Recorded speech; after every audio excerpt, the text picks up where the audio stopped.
News Chasers. Tonight at 10 on News Channel 5, your news and information leader. Headline of the hour, whiteout here in New Hampshire. Too close and muddled at the top among Republicans, Pat Buchanan, Bob Dole, and Lamar Alexander. Still just a trickle of votes actually in and counted. This is what it looks like with 12% of the precincts reporting. Buchanan leads, followed by Dole and Alexander. Our CBS News estimate, based on various exit polling information, too close to call. Tonight, New Hampshire sending a message. So the race is on. Hello. History is about to be made in the state of New Hampshire. What the voters are saying. Vote early and often. And what that means to you. Our campaign is about a strong America. A simple flat tax. Welfare reform. Immigration reform.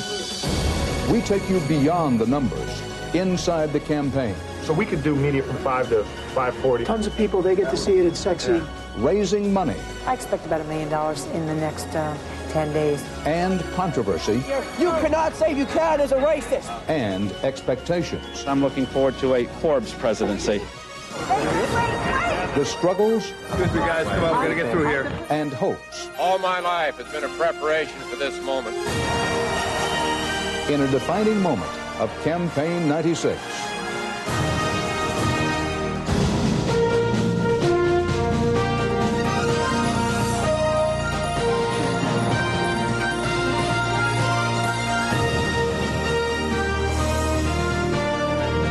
Campaign 96, the New Hampshire primary.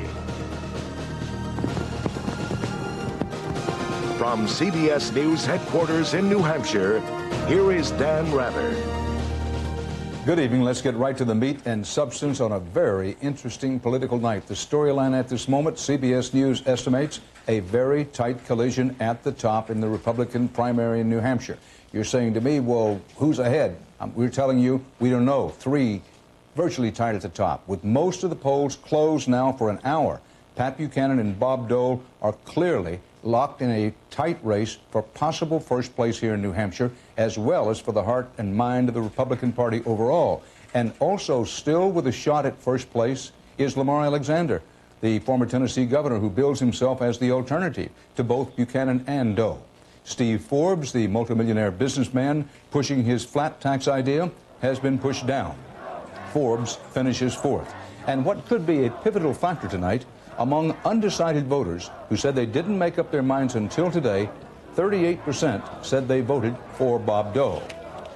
Now, those who voted for Bob Dole said that one of the issues that moved them was that he had experience, that they thought might know how to balance a budget, for example. Now, those who voted for Pat Buchanan may have been voting with their wallets, or at least they emphasize pocketbook issues. Our CBS News exit polling indicates voters who believe the economy was the #1 issue divided their vote evenly between Buchanan and Dole. That is good news for Buchanan, who made jobs and international trade his key issues. CBS News correspondent Linda Douglas is standing by at Buchanan headquarters. Linda? Dan, as you may well know, these are some of the most committed supporters in this entire campaign, a very exuberant crowd here, a campaign that is really more like a crusade. Some very interesting things in that exit polling, not so surprising. Buchanan supporters tended to be male, blue-collar, conservative, religious conservative. As you say, those who said the economy was the most important issue did split between Buchanan and Dole, but those who declared themselves independent split between Buchanan and Alexander, so that while Buchanan has tapped into a vein of anger and resentment of Washington, certainly, it appears that the anti-establishment vote might still be up for grabs. Dan? Linda Douglas.